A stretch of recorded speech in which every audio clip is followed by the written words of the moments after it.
One of the things in trades is balancing the need to specialize in a skill set, right? You can have a framer, and that's all he does is frame, Yes. right? So you framed this house, you and your crew. Yep. Did a great job. Yep. Got lots of compliments on it. Sure. But now you're still here. Yeah. We're cruising up the wall. We got all the windows in. You got all the siding prepped, and now it's trimmed out, and we're throwing up the lap. What are the benefits of having specialization along with the need to diversify your skill set? Where's the nice so happy medium there? All right, forged in Idaho. That's what we're called, Jay. I like it. It's basically the first goal. We're gonna have a series of talks with our guys. Nice. Right? Yes. So I'm yes. working my way through all my people, and just starting through the top of the trades. We're gonna work all the way to the bottom of the trades, and then we're gonna go talk to some other people that team up with us and do good work. So Sweet. this is gonna be really fun. We're gonna keep on with our discussions, and now it's your turn. Who are you, Jay? I am Jay Newbold. I've lived in the area for 25 yewe and I got here and right when the building started taking off in Moscow. So it worked out good for my wife and I. So we made Moscow our home, and I started in residential construction and kind of branched out into other fields just to stay busy, and framing being my forte, but eventually getting into the other aspects of building. So what's your favorite thing about construction? My favorite thing about construction is to see how things evolve. So, basically we're starting with a clean slate, holes dug, foundation goes in, everybody is excited to see things take off, and you just watch it evolve into somebody's dream home. This is it's cool to see it take place, to see it kind of continue to evolve through the building phase, and then you get this awesome thing at the very end, which is pretty rewarding, really. Yeah. I think. So you've done all kinds of work in the trades as far as being the lone wolf. Like you can work, you've worked alone. I've worked alone. On your own. Yep. And you're working with us now as a member of a team. Yes. Like, what are your thoughts on all that? Like, I think both aspects have huge rewards. Working with a team, you got a camaraderie with guys. You kind of get a spin off on how everybody does things. You kind of that's the neat thing about working around people, is you kind of can take what they have and what you have, and you get to kind of make it your own in a way, which I really think is kind of cool. But also on the same note, if a guy gets in and does some alone time and does some trim work and set some doors, that's going to be rewarding too, because then you get a breath of fresh air and you're able to. You got nobody to lean on either. Right. Well, that's true. Then that's true. But so there's huge ups to both sides of it. Yeah, I honestly think that's true whether you're in a team or working out on alone.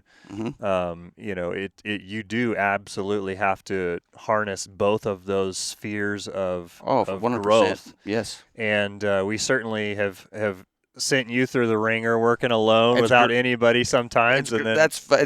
Challenge is good, because if you're challenged with something, then you're always forever you're growing. So if you're just getting a little niche where you're comfortable, that's nice. But then you're like, there's always something ahead. So it's nice to be able to be challenged, and it's nice to work around people to learn. And then, like I said, it's nice to sometimes have some solitude too. But, yeah. But I do. I mean, initially in construction, you have to be. You got to work on a team. You have to. I mean, that's just what it's all about. The team that you have today. Well, how many you got today? Okay. Right now. Okay. We've got Sam and I, and then we've got Kyle, Chris, and James. So we're a 5-man crew today. Yep. So that's for a siding job this size. That's kind of what it entails. You got to have something that large, or else. Yeah, we're crushing siding. Yeah, oh man, you have going to. into winter. Yep, you got to get this done. You got a couple guys. You got a couple guys on the planks. You got guys doing the low work to get that all done fast, and it's pretty neat to watch how you can take a few guys and how much you can actually get done in a day. So I think one of the things in trades is balancing the need to specialize in a skill set, right? You can have a framer, and that's all he does is framing, right? So you framed this house, you and your crew. Yep. Did a great job. Yep. Got lots of compliments on it. Sure. But now you're still here. Yeah. And we're cruising up the wall. We got all the windows in. You got all the siding prepped, and now it's trimmed out, and we're throwing up the lap. So what are the benefits of having specialization along with the need to diversify your skill set? Where's the nice so happy medium there? I would say that being a specialty guy in construction, that's kind of been the thing for the last few years. It's ever since that I've been in the trades, you always have a handful of guys that just specialize in one thing. So what that does is it creates, in my eyes, that creates a area of efficiency to where a guy and his crew can continue to produce to a certain scale, and repetitive. If you're framing or doing foundational work, whatever it is, you can continue to get better and better at your specific trade. Now, on the other hand, if you're a guy who's multifaceted, which I think every guy who is foundation guy, a framer, he should have to follow himself too, because he's going to know what it takes to come behind himself and make sure the doors are square, make sure that the foundation's square, make sure everything that any time somebody has to follow you, you want to be able to make sure that the job that you did is good. So it's nice to be able to do more than just a specialty trade, because you truly will see the benefits of doing a solid job. The accountability. A solid job. The accountability. Yeah. I mean, if you just have framers come in and they're fast and they do a bunch of good, do a solid job, and it's quick, but if they're doing shortcuts or whatever, whatever it is, it can hurt the guy that's following them a little bit, Right. And I've seen that happen a little bit here and there, but it seems anymore people are pretty aware of what they're doing. So I haven't seen that for. We love to build the camaraderie. I mean, really call it the rivalry, right? That is what the camaraderie is. The rivalry between all the carpenters. Yeah, what about this way? Everybody wants the good job, Yeah, everybody wants to be the trim guy. Yeah. Yeah. One of these days we'll get you inside, Jay. Yeah. Oh yeah. I know. Yep. I know. Yeah. I've already talked to Alex about that. So yeah. No, I know there's a plan. Yeah. I love it. Yep. So. That's the beauty of having a team. I mean, talk more about Forged Construction and what you've enjoyed being here. What are the positives and what are the negatives? Positives. I mean, the list could go on, and I'm not just saying that because you're standing here, but really, we've got a solid group of guys. You're dealing with individuals who are family-oriented people. They care about their families, first and foremost, which is why we're all here every day. The leadership is where it needs to be. There's people there who are hands-on with what's going on. There's people who are forever looking out for what we need to do to keep everybody busy. Negatives are really, really sparse. I mean, it's just like you would in any other company, just the hang-ups and the, not ordering the material when it needs to be ordered, or just little things. I mean, and that's all minute. That's just the nature of what we do. But I mean, for the most part, you got to have a group of people who are like-minded, on the same page, and care about what they're doing, and that's what we have. So, I mean, it really is what you need for it to be successful, I think. I mean, especially when you're dealing with volume and you're dealing with as many people as that we have, Yeah. So, mostly just the family aspect of it, really, more than anything. What about being a tradesman? One of the things that I know in our generation, everybody had to go to college. If you want to be successful, you got to go to college. Right. And, that certainly lasted for a while.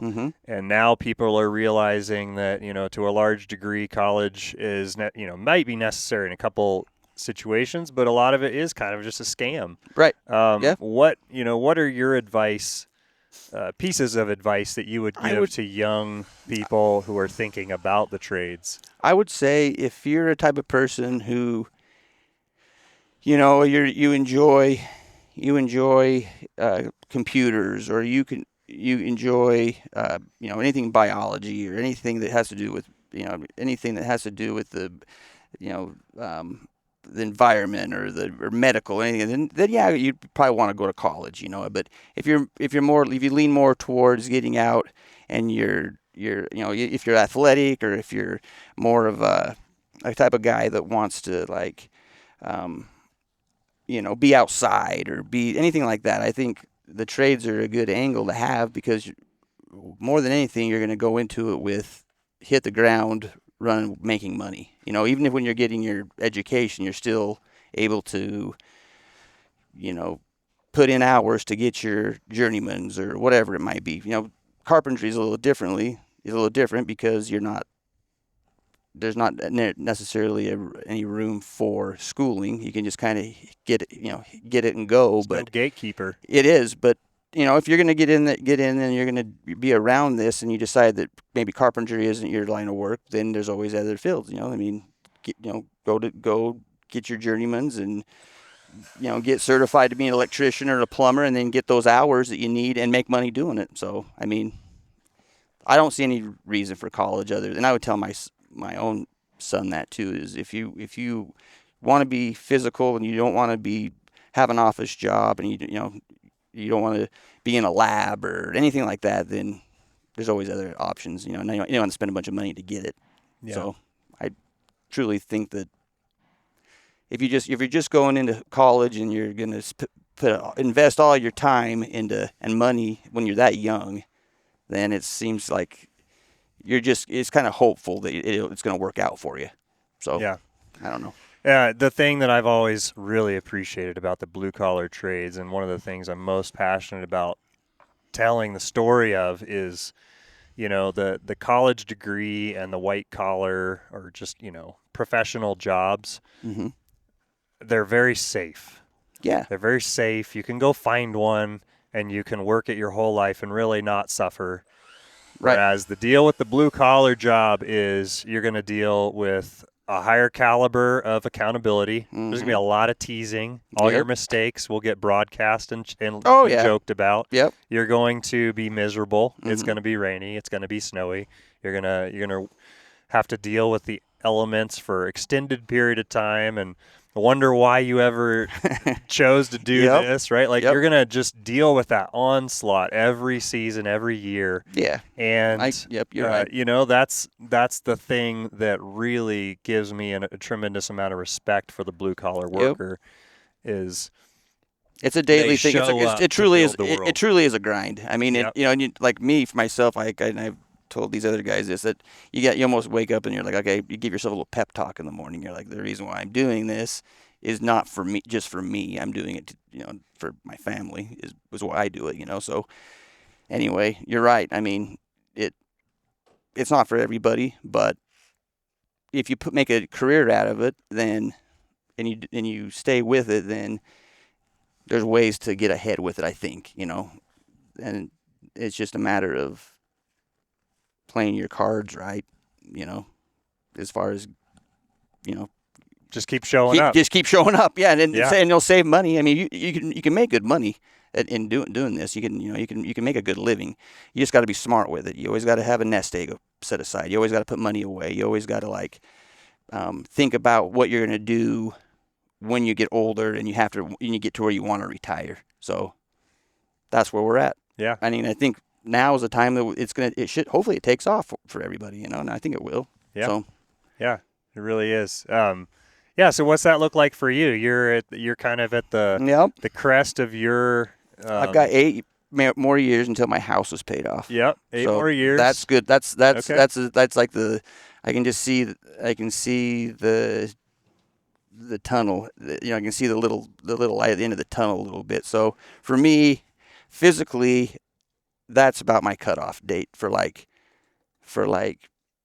that'll put me into my 50s, and I won't want to like labor Yep. anymore. I want to keep going until then because I enjoy the physical Yep. activity. I I like want to lead a team. Yeah, and I like being outside, and I that's my thing. I like being outside. I do enjoy the outdoors, So this is a perfect job for me, but I'm gonna get to a point where I'm gonna be like I'm gonna be cut guy, Yep. or I'm gonna be I want to be the trim guy for a few jobs or whatever. Yep. It's just gonna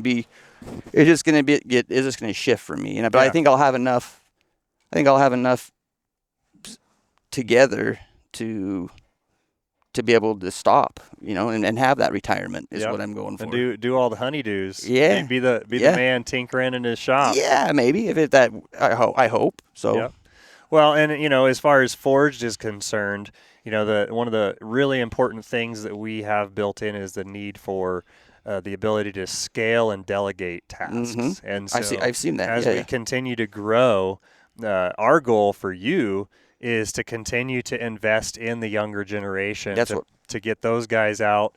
And, you're managing multiple houses that's of tradesmen and carpentry. And that's what I see myself doing, is being more of like a job site guy, still getting out and doing things Yep. with the crews and whatnot, but just, maybe get out and do some layout and whatnot. But like the actual day-to-day physical grind, I think I got like 10 years in me, Yeah. and then I'll And be the all used up. But Yep. I still enjoy what I'm doing. I got a lot left in me, so I mean, it's just a matter of time and see how things go. But it's been good. Moscow's been good for me, and for me and my wife. We love it here. This truly is our home. We've lived here longer than anywhere else. So this is it for us. Our culture really likes to just recoil against the idea of getting used up. I hear this all the time in the fire service of like, well, you want to retire perfectly healthy. Yeah. And all that. I mean, it's just not realistic. Mm-mm. It's not actually real. You look at these skyscrapers that men have built, and trains. We just punch holes through mountains to drive trains. It's amazing through them, what they did, right? yeah, Like yep. it's amazing what these tradesmen have done over the years without our technology. Yeah. But Yep. even with the technology, guys still fall off of ladders. Oh, and yep. we gotta absolutely honor the dedication and sacrifice of the blue collar worker who really does use up his body to get things built in the world. Yeah. I think that's really special and honorable. Mm-hmm. It's a very noble thing. I think you're right on that. Yep. So I like that. Thanks for doing it with us. Yeah. Thank you. Appreciate it. Thanks for having me. Yep. It's been great. I've been here for about a year and a half. This is good. This is good for me. So. Good. Yep. Thanks for joining. Yep.